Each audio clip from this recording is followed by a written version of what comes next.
ஒரு பதிவும் உங்க கர்ம வினைகளை தீர்ப்பதற்காக மட்டுமே தயாரிக்கப்படுகிறது. கடவுளோட சத்தத்தை நீங்க நிச்சயமா தெரிஞ்சுக்க முடியும். கடவுள் சாயப்பா இந்த நேரத்தில் எந்த மாதிரி செயல்படுகிறார் உங்களுக்காக நீங்க தெரிஞ்சுக்க வேண்டாமா? பெற்ற தாய் தந்தைகள் தன்னுடைய பிள்ளையோட நலனுக்காக எவ்வளவு போராடுறாங்களோ அதைவிட சாயப்பா உங்களுக்காக, அதுவும் இந்த மாதிரியான குழந்தைகளுக்காக மட்டும் போராடுகிறார். இந்த குணம் மட்டும் உங்களுக்கு இருந்துருச்சுன்னா நீங்க இன்னைக்கு டைரியில எழுதிக்கோங்க. உங்க வாழ்க்கையில மிகப்பெரிய வளர்ச்சியை உங்களால பெற முடியும். எல்லாம் இருந்தும், எல்லா ஆசீர்வாதமும் இருந்தும் வாழ்க்கை இன்னைக்கு வரைக்கும் வளர்ச்சி அடையலைன்னா இதை நிச்சயமா இது இருக்குதான்னு யோசிச்சு பாருங்க. முழு பதிவை கேட்க நேரம் இல்லை, அதனால வாழ்க்கையில எந்த முன்னேற்றமும் இல்லை. சாய்பாவுக்கு நன்றிகளை சொல்லி கேளுங்க. இந்த 7 நாளில் செய்யக்கூடிய பயிற்சியோட முதல் நாள் நிச்சயமா செஞ்சிருப்பீங்க நான் நம்புறேன்.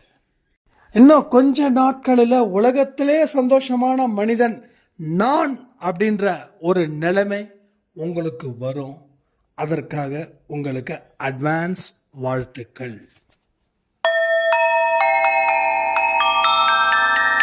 ஓம் சாயிரா சாயிரா, ஓம் சாயிரா சாயிரா, ஓம் சாயிரா சாயிரா, அன்பே சாயிரா, பேரன்பே சாயிரா, அகிலம் தளிக்க ஆத்மா விழிக்க அனுதினம் சாயிரா, எங்கள் அன்பே சாயிரா.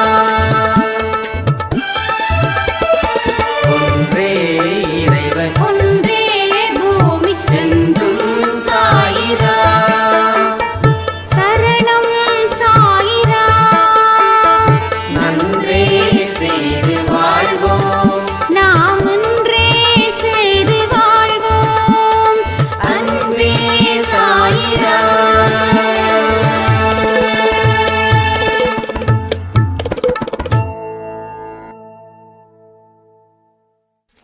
சாய்ராம். என் உயிரின் உயிரானவர்களே, இந்த 8 மணிக்கு 7 முறை 7 நாள் சொல்லணும் அப்படின்னு சொல்லி ஒரு விஷயத்த சொல்லியிருந்தேன். அதை சொல்லியிருப்பீங்கன்னு நம்புகிறேன்.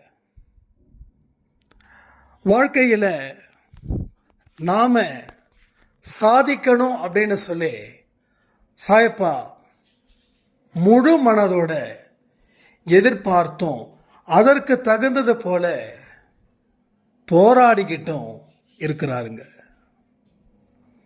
அவருடைய போராட்டம் எப்படிப்பட்டது தெரியுமா?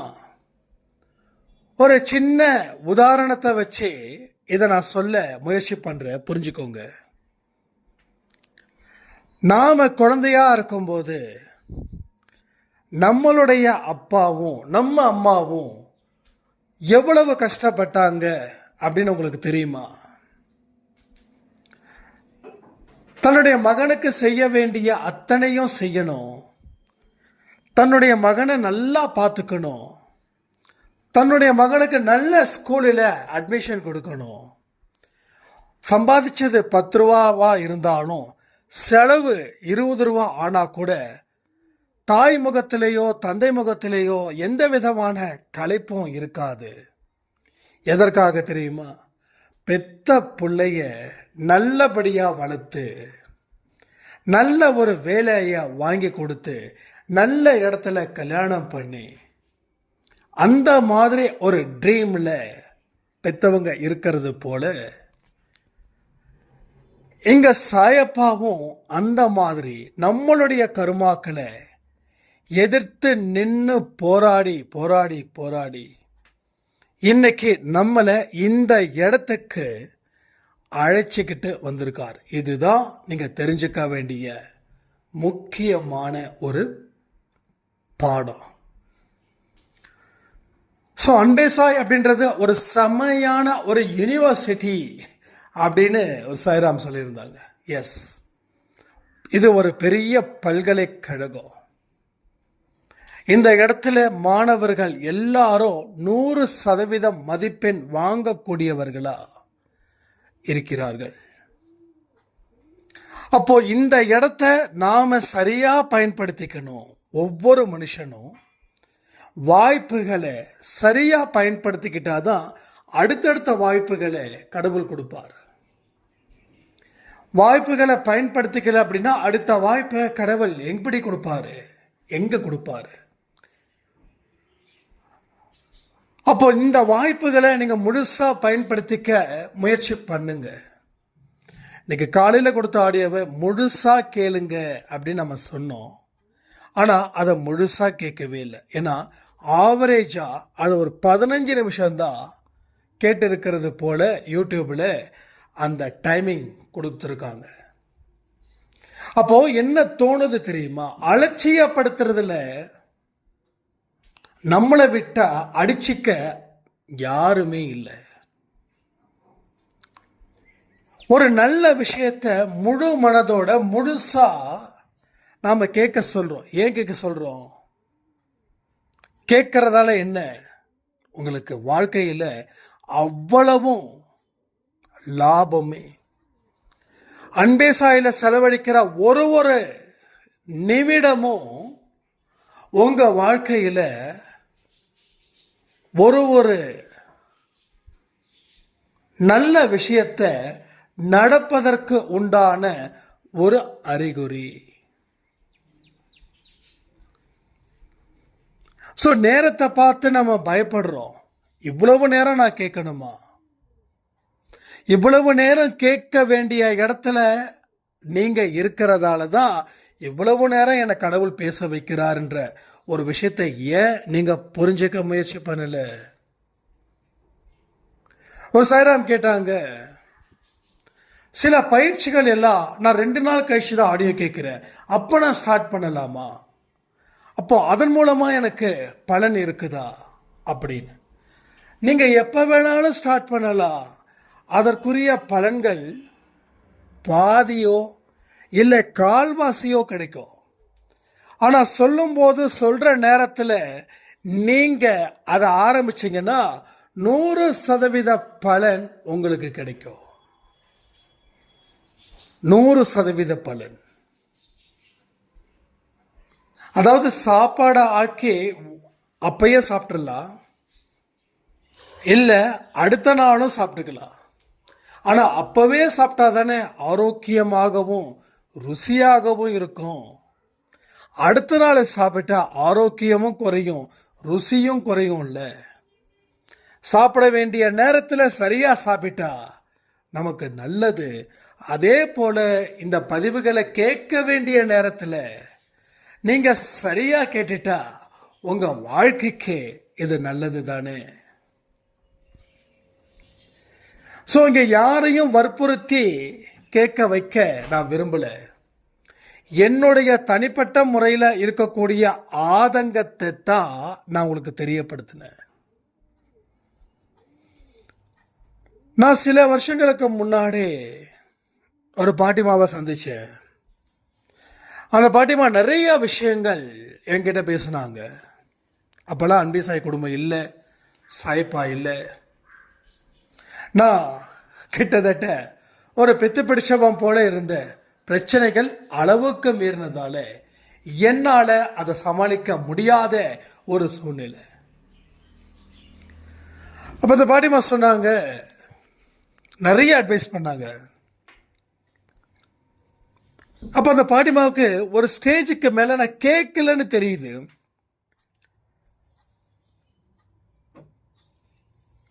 அப்போ அந்த பாட்டிமா என்கிட்ட சொன்ன ஒரே வார்த்தை என்ன தெரியுமா?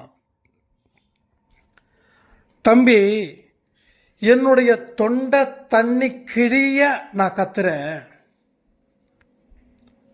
உன்னை பார்க்கும்போது ஏதோ ஒரு ஆசீர்வதிக்கப்பட்டவன் போல தெரியுது. அவங்க கிறிஸ்டின். ஒரு ஆசீர்வதிக்கப்பட்டவன் போல தெரியுது. உனக்கு கடவுள் பெரிய வாய்ப்பை கொடுக்க போறாருன்றத என்னுடைய பிரார்த்தனை மூலமா நான் தெரிஞ்சுக்கிட்டேன். ஆனா நீயும் நான் சொல்றத கேட்கிற மாதிரி இல்லை. கடவுள் உனக்கு நல்ல வாய்ப்பை கொடுக்கிறாரு, ஆனா நீ அதை நிராகரிக்கிறதால உன்னுடைய வாழ்க்கையில நீ வாழ முடியாம கஷ்டப்பட்டுட்டு இருக்க. பேசுறதாலேயோ அறிவுரை சொல்றதாலேயோ நான் ஒன்றும் குறைஞ்சி போயிட போறது இல்லை. ஆனா நல்ல விஷயத்தை கேட்காம இருக்கிறியே நீ தான் குறைஞ்சி போயிடுவேன்னு சொல்லி ரொம்ப கோபமாக பேசினாங்க. எனக்கு கண்ணில் தண்ணி வந்துடுச்சு. நான் ஏதோ பேச முயற்சி பண்ணுறேன். இல்லைப்பா பேச வேண்டாம், நீ கிளம்பு, நீ கிளம்பு, நான் ரொம்ப கஷ்டமாக இருக்கு, ரொம்ப கோபமாக இருக்கு, ரொம்ப சங்கடமாக இருக்குது அப்படின்னு. மறுபடியும் ஒரு 2வது வாரம் நான் போய் பார்த்தேன். அம்மா நான் மன்னிச்சிடுங்க, ஏன்னா என்னுடைய பிரச்சனைகள் அப்படிப்பட்டதாக இருந்தது. எனக்கு இந்த நேரத்தில் என் ப்ராப்ளத்தை சால்வ் பண்ணுறதுக்கு உண்டான வழிகளை தான் நான் எதிர்பார்த்து உங்ககிட்ட வந்தேன். ஆனால் நீங்களோ அதை பற்றி பேசாமல் வேற எதேதோ சொல்கிறீங்க. அதை பண்ணு இதை பண்ணுன்னு சொல்கிறீங்க. அதை என்னால் அந்த நேரத்தில் ஏற்றுக்க முடியல. ஏன்னா அன்னைக்கு நைட்டு போய் பகல் வந்துடுச்சுன்னா நான் பல சித்திரவதைகளை அனுபவிக்க வேண்டிய ஒரு கட்டாயத்தில் இருக்கிறேன். அதனால தான் அந்த மாதிரி நான் முடிவெடுத்தேன், நான் போராடினேன் அப்படின்னு சொன்னேன். அப்போ அந்த பாட்டிமா ஒரே ஒரு விஷயத்த சொன்னாங்க, அது உங்களுக்கு பொருந்தும் நான் நம்புகிறேன். இது ஒரு பதிவில் சொல்லியிருக்கேன், ஏன்னா இதெல்லாம் ரொம்ப சொல்லாமல் இருந்த வாய்ப்பே கிடையாது. அப்போது அந்த பாட்டிமா சொன்னாங்க, சரி தம்பி, நீ நான் சொல்கிறத உதாசீனப்படுத்தி நீ போன இல்லை, அடுத்த நாள் என்ன நடந்துச்சு, உன் பிரச்சனைகள் தீர்ந்துச்சா, உன் பிரச்சனைகளை முடிச்சிட்டியா, உனக்கு இனிமே எந்த கவலையும் இல்லையா, இனி உனக்கு கண்ணீரும் துன்பமும் வராதா அப்படின்னு கேட்டாங்க. நான் உடனே பதில் சொன்னேன், இல்லைம்மா, அது நான் என்ன எதிர்பார்த்தனோ அந்த பிரச்சனைகள் 100க்கு 100 நடந்தது. பெரிய அளவில் எனக்கு சங்கடத்தை கொடுத்தாங்க அப்படின்னு. அப்போ என்னுடைய பேச்சை நிறுத்துறதால உனக்கு நல்லது நடக்கல.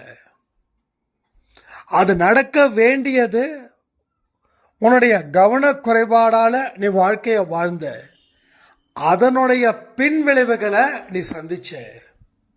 ஆனா இப்பவும் அதே கவனக்குறைவோட நீ இருக்கிற.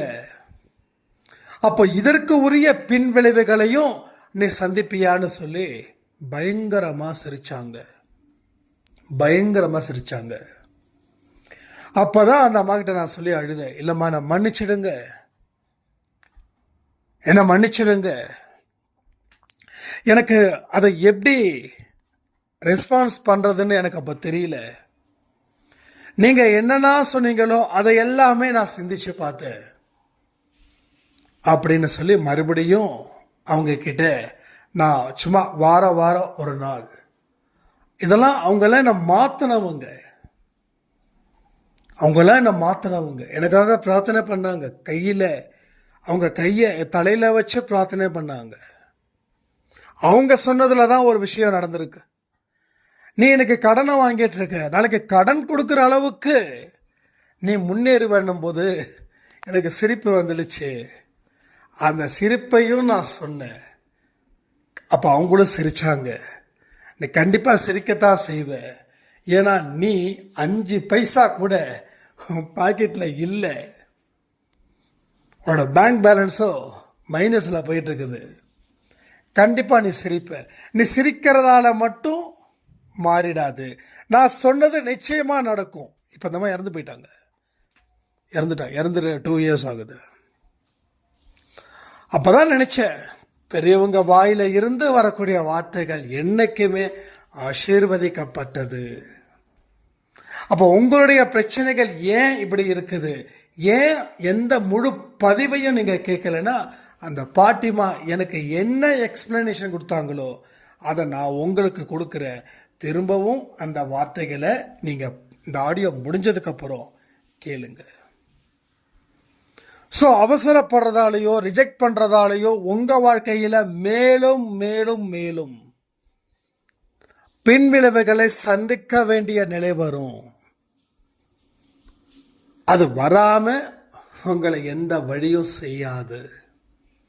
அப்ப நீடித்த பொறுமை, ஒரு பதிவு 30 நிமிஷமோ இல்லை 15 நிமிஷமோ இல்லை 20 இல்லை 40 பதிவு கேட்கும்போது கண்டிப்பா டிஸ்டர்ப் ஆகும். என்ன ஃபோனே பார்த்துட்டு இருக்க அப்படின்னு சொல்லி உங்க வீட்டில் இருக்கிறவங்க நிச்சயமா சொல்லுவாங்க. அவங்களுக்கு டிஸ்டர்ப் ஆயிடுச்சுன்னா ஃபோனை கட் பண்ணிடுங்க, மறுபடியும் தொடங்குங்க, விட்டு விட்டு கேளுங்க. எல்லாமே கடவுளோட சித்தத்தின்படி தான் இங்கே நடக்குது. அப்போ விட்டு விட்டு கேட்கும்போது நிறைய எண்ணங்கள் உங்கள் மனசில் பதியும். ஒருத்தவங்க உங்களை டிஸ்டர்ப் பண்ணுறாங்கன்னா அது குட்ன்னு நினைங்க. It's a good. எல்லா டிஸ்டர்பன்ஸுக்கும் நன்றி சொல்லுங்க. அப்போது அவங்க சொல்லும்போது அவங்க நிறுத்து அப்படின்னு ஃபோனில் கேட்குறத நிறுத்து அப்படின்னு சொல்லி நிறுத்திடுங்க. கோவப்படாதீங்க, ஸ்மைல் பண்ணுங்க. அப்போது நான் பேசுனது உங்கள் காதில் விழுந்துக்கிட்டே இருக்கும். அப்போ அதுக்கு ஒரு அல்டர்னேட்டிவ் உங்களுக்கு தேவைப்படும். அப்போ மறுபடியும் ஃப்ரீயாக இருக்கும்போது மறுபடியும் கேளுங்க. ரைட்டா? கேப் விட்டு கேட்கறது ரொம்ப நல்லது. அதுக்காக நமக்கு நேரம் கிடைக்கும் போது முழுசாக கேட்டுருங்க. ஒருவேளை கிடைக்கலன்னா கேப் விட்டு கேளுங்க. ஸோ இன்றைக்கி கூட காலையில் கொடுத்த ஆடியோவில் கூட பின் பண்ணி வச்சுருக்கேன், ஷாய் ஈஸ்வரி சொன்னது.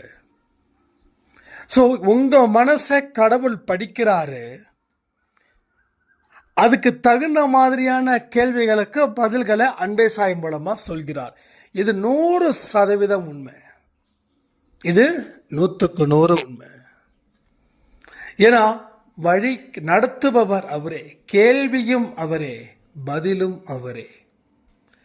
நம்மளுடைய உற்சாகம், நம்ம சுறுசுறுப்பு எப்படிப்பட்டதாக இருக்குதோ அப்படிதான் எதிரில் இருக்கிறவங்க மேலும் நிறைய சொல்லுவாங்க. அப்போ நீங்க நல்லா வாழணுன்ற உற்சாகம், ஒரு சுறுசுறுப்பு, ஒரு எதிர்பார்ப்பு உங்களுக்கு உள்ள நிறைய இருக்குதுன்னா கடவுள் மேலும் மேலும் மேலும் உங்களை மெருகேற்றி கொண்டு இருக்கிறார்னு அர்த்தம். அப்போ உங்க மனசுக்கு தெரியாத கேள்விகளை கூட தெரிய வச்சு அந்த பதில்களை பெறுவதற்கு அன்பே சாய் ஆடியோவா உங்களுக்கு உங்க காதுக்கு போய் சேருது. இதுதான் உண்மை.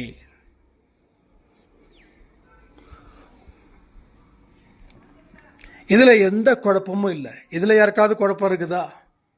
இதுவரைக்கும் சொன்னதுல குழப்பம் இருக்குதா? குழப்பம் இருந்துச்சுன்னா இருக்குதுன்னு சொல்லுங்க. சந்தேகம் இருந்துச்சுன்னா சந்தேகம் இருக்குதுன்னு சொல்லுங்க. ஏன்னா உங்க குழப்பத்தையும் உங்க சந்தேகத்தையும் தீர்ப்பது தான் அன்பே சாயுடைய மிக முக்கியமான பணி. இதை தான் சாயப்பா உணர்ந்து உங்களுடைய கர்மாக்களை இப்படிப்பட்ட வழியில தான் அழிக்கணும்னு சொல்லி ஒவ்வொரு பதிவுகளையும் சீரும் சிறப்புமாக உருவாக்கி கொடுத்திருக்கிறார்கள். அவர் தயாரா இருக்கும் போதே நீங்களும் தயாரா இருங்க. அவர் உங்க வேலையை முடிக்கணும் அப்படின்னு நினைக்கும் போதே நீங்க அதற்கு ஆயத்தமா இருங்க. எதுக்கு இங்க இத்தனை பதிவுகள்? நமக்குன்னு ஒரு குடும்பத்தை ஏற்படுத்தி இருக்கார். இந்த குடும்பத்துக்குள்ள இருக்கணும் அப்படின்னா அவருடைய ஆசீர்வாதம் ரொம்ப ரொம்ப முக்கியமா இங்க இருக்குது. ஏன்னா இந்த குடும்பம் பொய்ய உண்மையா சொல்லல, ஒரு பொய்ய உண்மையா சொல்லவே இல்லை. இல்ல ஒரு பிரார்த்தனைக்கு இவ்வளவு ரூபான்னு சொல்லி வியாபாரமும் இங்கே நடக்கல. உள்ளத்தை தூய்மையா வை, ஏழையின் சிரிப்பில் இறைவனை காண்பாய். அனைவரிடத்திலும் இரக்கமாக இரு. எல்லா உயிரினமும் ஒன்றுதான் உனக்கு.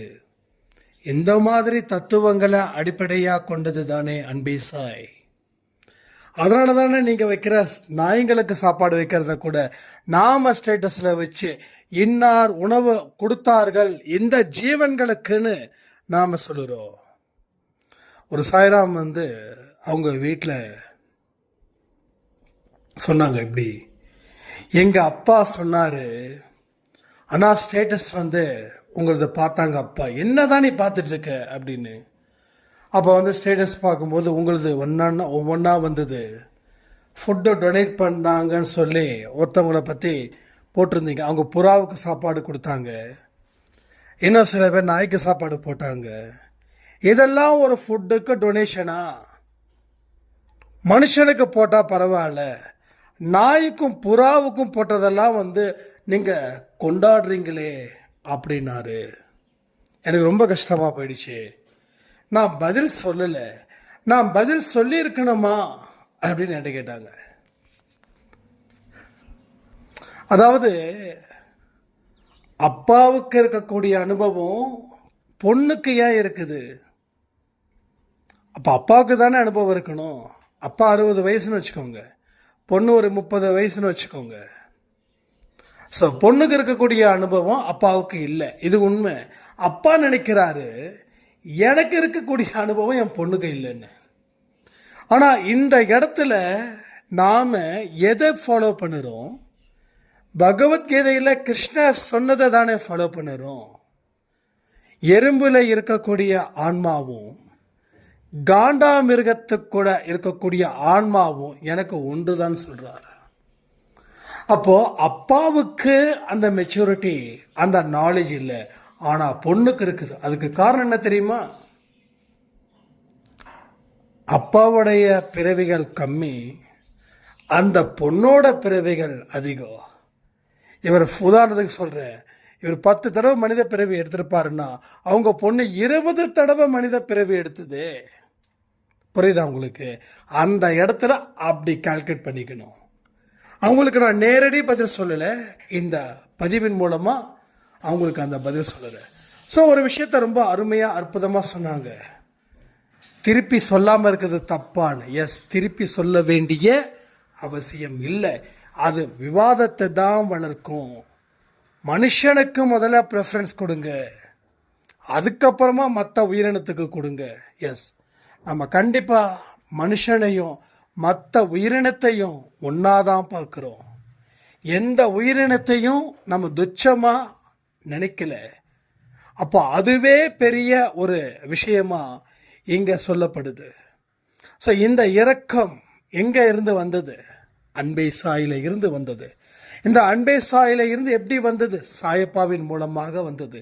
என் மீது இரக்கமாயிரும். இது பைபிளில் ஒரு முக்கியமான ஒரு வேர்டு. என் மீது இரக்கமாயிரும், என் மீது இரக்கமாயிரும், என் மீது இரக்கமாயிரும். அப்படின்னா என் மீது இரக்கமாயிருங்கன்னா கடவுள் நம்ம மீது இரக்கமாக இருந்தாதான் இங்கே எல்லாமே நல்லபடியாக நடக்கும்.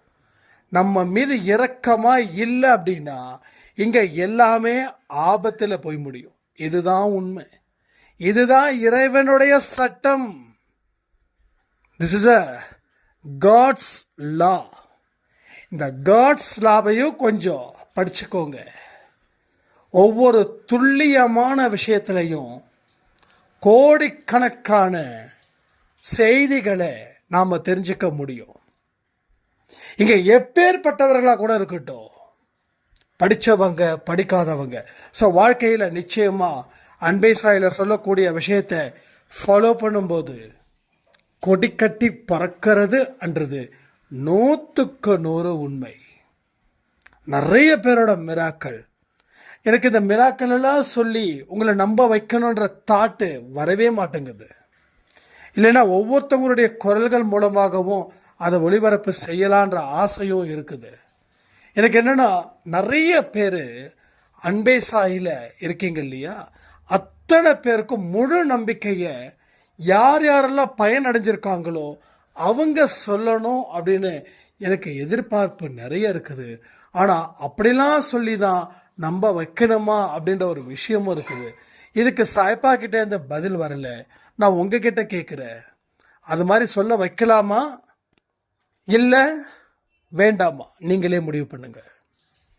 நீங்கள் எது அதிகமாக சொல்கிறீங்களோ, எது மெஜாரிட்டி இருக்கோ அதை நம்ம ரெகுலரைஸ் பண்ணுவோம். நம்ம அன்பே சாயில் ஷார்ட்ஸில் கூட நம்ம அவங்கவுங்களுடைய மிராக்கில் நம்ம ஷேர் பண்ணுவோம், தப்பு இல்லையே. ஸோ நீங்கள் முடிவு பண்ணுங்கள். ஏன்னா எனக்கு ஒரு குழப்பத்தை கொடுக்குது அப்படின்னும்போது நான் அந்த கிளாரிட்டி இல்லாமல் எதையுமே செய்ய மாட்டேன். ஆனால் ஒன்று, அப்படி வாய்ஸை தான் கொடுக்கணும் அப்படின்னா அப்போ உங்கள் நம்பிக்கை அப்படிப்பட்டது தானா? அப்போ கடவுள் இல்லை அப்படின்னு முடிவு பண்ணுறீங்களா, இல்லை இருக்கிறாரு இவர் கடவுள் இல்லைன்னு முடிவு பண்ணுறீங்களா? ரெண்டே ரெண்டு விஷயந்தான்.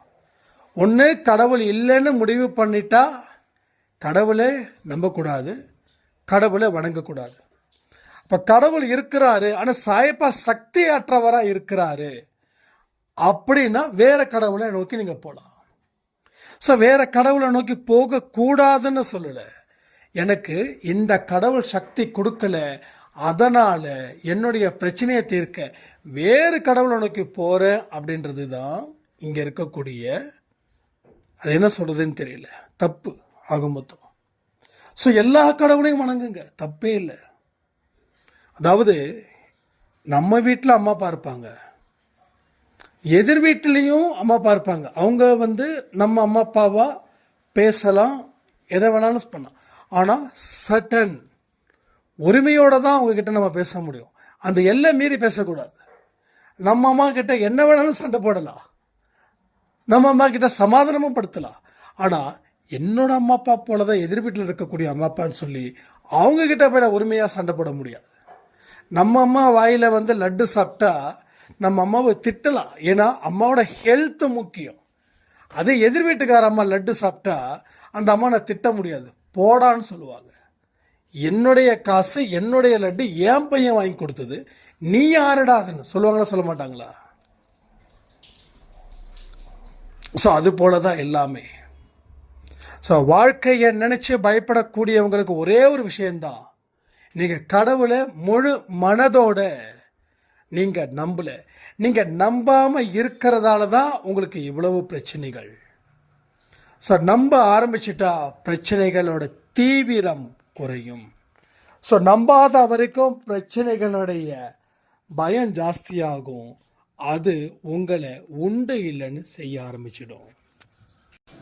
அப்போது உங்கள் மீது கடவுள் இரக்கமாக இருக்கிறாரான்றதை நீங்கள் செக் பண்ணணுன்னா உங்களுடைய கேரக்டர்ஸ் எப்படி இருக்குதுன்றத நீங்கள் அனலைஸ் பண்ணுறது உங்களுக்கு ரொம்ப நல்லது.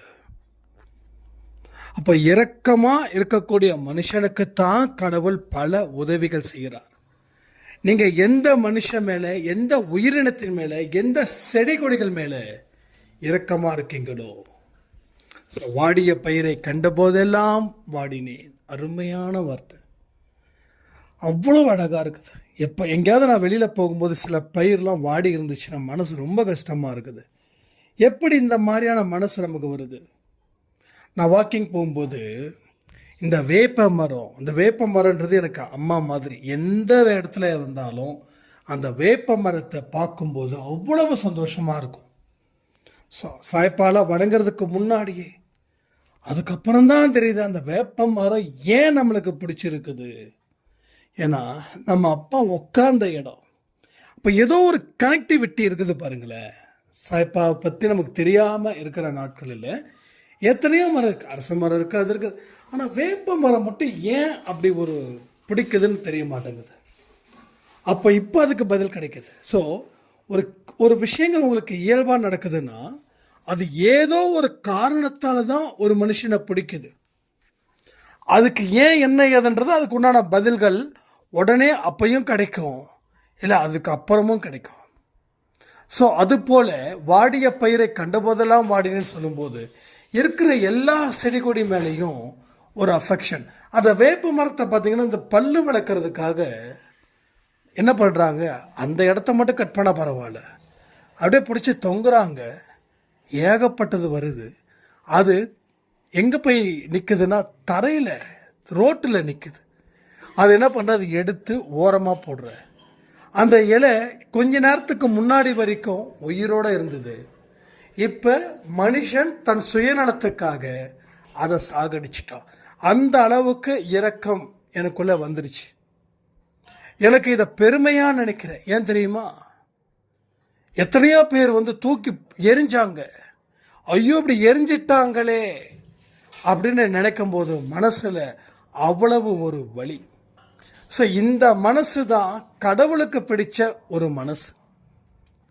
அது இயல்பாக வந்துருச்சுன்னா ரொம்ப சந்தோஷம். அது இயல்பாக வரலன்னா அது மேலே அன்பு செலுத்த செலுத்த நமக்கு அந்த இயல்பு நிலை வந்துடும். ஸோ அடுத்த உயிரினத்தை கொன்று தான் நாம் சாப்பிடணுமான்ற ஒரு கேள்வியும் எனக்குள்ள நிறைய தடவை வருது. அதையும் நம்ம கொஞ்சம் கொஞ்சமாக சரி பண்ணிக்கிட்டு தான் இருக்கோம். ஸோ எல்லாத்தையும் நம்ம சரி பண்ண தான் போகிறோம். ஒரு நாளும் ஒரு விதமான பாடங்களை நமக்கு தெரிஞ்சோ நமக்கு தெரியாமலோ படிச்சுக்கிட்டு தான் இருக்கோம் இப்போ வரைக்கும். அந்த பாடத்தை இன்னமும் வேகத்தோட, இன்னமும் ஆழமாக அதை படிக்க தான் பல விஷயங்கள் நமக்கு புரிய வரும். ஓ, எல்லாத்துக்கும் உயிர் இருக்குதா, எல்லாத்துக்கும் உயிர் இருக்குதா. வேப்ப மரத்துக்கு யார் சாப்பாடு கொடுக்குறா, பூமி மாதா இல்லையா. வேறு வந்து உள்ளே போகுது பூமிக்குள்ளே, அங்கே இருந்து தண்ணி கிடைக்குது. அந்த வேப்ப மரத்தை வைக்கிற வரைக்கும் நம்ம தண்ணி சுற்றி ஊற்றணும். ஓரளவுக்கு போயிடுச்சுன்னா, ஸோ இயற்கையை நேசிக்கிறவன் கண்டிப்பாக சொல்கிறேன் இரக்கமானவனாக இருப்பான். இயற்கையை அழிக்கிறவன், மரத்தை வெட்டுறவனா செடியை வெட்டுறவன், கண்டிப்பாக சொல்கிறேன் இரக்கம் அப்படின்னா கிலோ என்ன விலைன்னு அவன் கேட்பான். புரியுதுங்களா? ஸோ அதனால தான் நான் அடிக்கடி சொன்னேன், உங்கள் வீட்டில் கண்டிப்பாக ஒரு மரமோ இல்லை ஒரு செடியோ வைக்கிறதுக்கு வாய்ப்பு இருந்துச்சுன்னா அதை வைங்க. அது வளர வளர நீங்களும் வளருவீங்க. உங்கள் வீட்டில் இருக்கக்கூடிய மரம் இப்போ இருக்குதுங்க அப்படின்னா அதை இன்னும் நல்லபடியாக பார்த்துக்கோங்க. அது கூட பேசுங்க மனசார. நிறைய விஷயங்கள் உங்களுக்குள்ளே வரும், எக்கச்சக்கமான விஷயங்கள். இயற்கையோடு நம்ம இணைஞ்சு வாடும்போது நமக்கு எந்த பிரச்சனையும் இல்லை. அதை பிரிஞ்சு வாழும்போது தான் இங்கே பலவிதமான பிரச்சனைகளை நம்ம ஹேண்டில் பண்ணக்கூடிய ஒரு நிலையும் இங்கே வந்து சேரும். ஸோ எதை முயற்சி செய்யணுமோ அதை ப்ராப்பராக செய்யுங்க. அதில் இருந்து வரக்கூடிய லாபத்தை நீங்கள் எவ்வளவு எதிர்பார்க்குறீங்களோ அதை விட பல மடங்கு நீங்கள் நிச்சயமாக எதிர்பார்க்க முடியும். ஸோ அதனால் இன்றைக்கி காலையில் கொடுத்த ஆடியோஸை கேளுங்க. இந்த பயிற்சிகளை நாம் செய்யணும். கண்டிப்பாக நீங்கள் செஞ்சவங்க கமெண்ட் பண்ணுங்கள். சில பேருக்கு ஐயோ என்னடா பயிற்சி அப்படின்னு என்கிட்டே கேட்பாங்க. ஸோ ஒவ்வொரு நாளும் ஆடியோவை நீங்கள் எவ்வளவுக்கு எவ்வளோ கவனத்தோடு கேட்குறீங்களோ அதுதான் மிக மிக முக்கியமாக இருக்குது. அதனால தான் சொல்கிறேன், இன்றைக்கி 8 மணிக்கு நீங்கள் நிச்சயமாக செஞ்சுருப்பீங்க. முதல் நாள் அனுபவம் எப்படிப்பட்டதா இருக்குதுன்றதையும் மறக்காமல் கமெண்ட்டை சொல்லுங்கள். நம்ம குடும்பம் வாழ்வதற்கு நாம் எல்லாரும் நிறைய பிரார்த்தனை செய்ய வேண்டிய ஒரு அவசியமும் இருக்குது. இந்த சாய் குரு சேனலில் பிரார்த்தனை நேரத்தில் நம்ம ஆடியோ கொடுக்கும்போது அது ஆட்டோமேட்டிக்காக டெலீட் ஆகுது. சம்டைம்ஸ் அன்பே சாயில் கூட லேட்டாக வருதுன்னா அதுக்கு ரீசனும் அவைகள் தான். யூடியூப்பில் மறுபடியும் அவங்கக்கிட்ட கேட்டு என்ன ஏதுன்னு பேசி அதுக்கப்புறமா நம்ம பப்ளிஷ் பண்ண வேண்டியதாக இருக்குது. அதனால் தாமதம் ஏற்பட்டால் அதுக்கு மன்னிச்சிருங்க. ஏன்னா சம்டைம்ஸ் வந்து நம்ம லேட்டாக பண்ணுறோம். ஆனால் மேக்ஸிமம் பெரும்பாலான நேரம் யூடியூப்பில் வந்து சம் இஷ்யூஸ் இருக்குது. எடிட் பண்ணி ப்ரைவேட்டில் வச்சுட்டோம், எடிட் பண்ணி லோட் ஆகுதுன்னா லோடாகி முடித்த உடனே அது டெலீட் ஆகுது, ஆட்டோமேட்டிக்காக டெலீட் ஆகுது. ஸோ இந்த ஒரு ரீசன் தான். இது ஏன் சொல்கிறேன்னா, பிரார்த்தனை நேரம்னு சொல்கிறாங்க, பிரார்த்தனை வைக்க முடியலையே அப்படின்னு பயமே வேண்டாம். நீங்கள் அன்பே சாயில் என்றைக்குமே உங்கள் பிரார்த்தனையும் தொடர்ந்து வையுங்க. ஓகேங்களா? அதே போல் இனிமேல் ஒவ்வொரு நாளும் ஸ்லாட் போட்டுடலாம். ஓகேங்களா? காலையில் 7 மணிக்கு அன்பே சாயில் கம்யூனிட்டி போஸ்ட்டில் இன்றைய பிரார்த்தனை அப்படின்னு சொல்லி ஒரு போஸ்ட் கொடுக்குறேன், ஷார்ட்ஸாகவும் போடுறேன். அதில் நீங்கள் உங்களுடைய எல்லா பிரார்த்தனைகளும் வைங்க. அதை நம்ம மறுபடியும் அதில் இருக்கிறத 10 மணிக்கு சாய் குரு சேனலில் பப்ளிஷ் பண்ணலாம். ஒருவேளை அது பப்ளிஷ் ஆகலைன்னா நீங்கள் அந்த கமெண்ட் செக்ஷனில் போயிட்டு செக் பண்ணிக்கோங்க. யார் யாருக்கு என்னென்ன வச்சுருக்காங்களோ அதை அப்படியே பிரார்த்தனை செய்யுங்க. ஏன்னா பிரார்த்தனையின் மூலமாக பெரிய பலன்களை அடைய முடியுன்றது தான் சாயப்பா நமக்கு கொடுத்துருக்கக்கூடிய ஒரு பாடம் 2026. ஏன்னா நிறைய மனுஷங்க முயற்சிகளும் உழைப்புகளும் செய்யும்போது சில நேரத்தில் பல நேரத்தில் அது பத்தாமல் இருக்கும்போது இந்த பிரார்த்தனை அவங்களுக்கு பெரிய பலன்களை அளிக்கிறது. அதனால் அந்த முயற்சிகளை தயவு செய்து எப்பொழுதும் நிறுத்தாமல் பார்த்துக்கோங்க. ஸோ அதுக்கப்புறம் சச்சரித்திரம், மெடிடேஷன், ஆரத்தி, இதை யார் யாரெல்லாம் தொடர்ந்து எடுக்கிறீங்களோ அவங்களும் எனக்கு தனிப்பட்ட முறையில் தயவு செய்து மெசேஜ் பண்ணுங்கள். நான் பார்க்கலன்றது வேலை இல்லை. உங்களுக்கு ஒரு கமிட்மெண்ட் வைக்கணும், அதுக்காக தான் சொல்கிறேன். நீங்கள் தொடர்ந்து கமெண்ட்ஸ்லையும் கொடுங்க. எனக்கு வாட்ஸ்அப்லேயும் நீங்கள் இன்றைக்கி எத்தனாவது சாப்டர் படிச்சிங்க, சாய்ப்பா என்ன சொல்லியிருக்காரு, இன்றைக்கி ஆரத்தி எத்தனை மணிக்கு எடுத்தீங்க, மெடிடேஷன் பண்ணிங்களா, பிரார்த்தனை செஞ்சிங்களா, எல்லாத்தையும் கமெண்ட் செக்ஷன்லையும் போடுங்க. எனக்கு தனிப்பட்ட முறையில் அனுப்பி வைங்க. எனக்கு தனிப்பட்ட முறையில் அனுப்பலைனாலும் பரவாயில்ல, கமெண்ட் செக்ஷனில் மறக்காமல் கொடுங்க.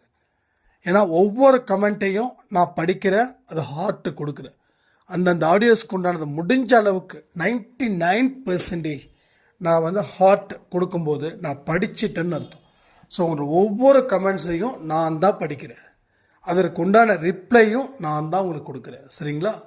அதனால் பெஸ்ட்டு கமெண்ட்ஸை நான் பின் பண்ணுறேன்.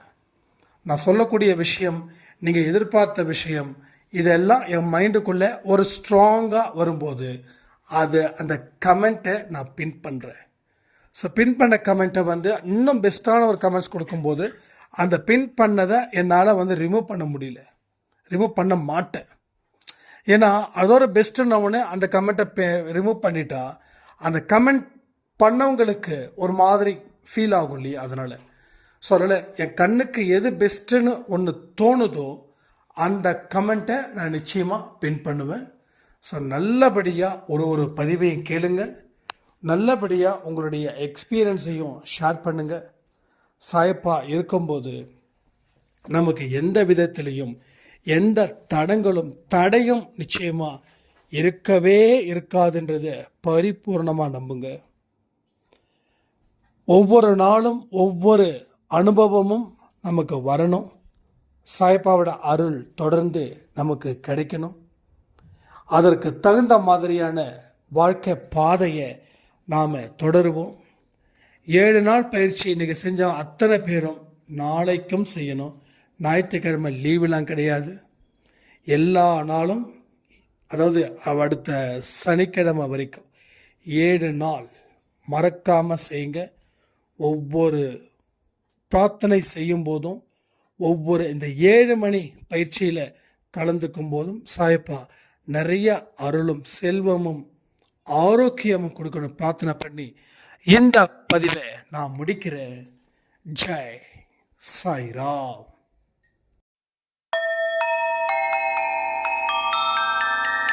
ஓம் சாயிராம்.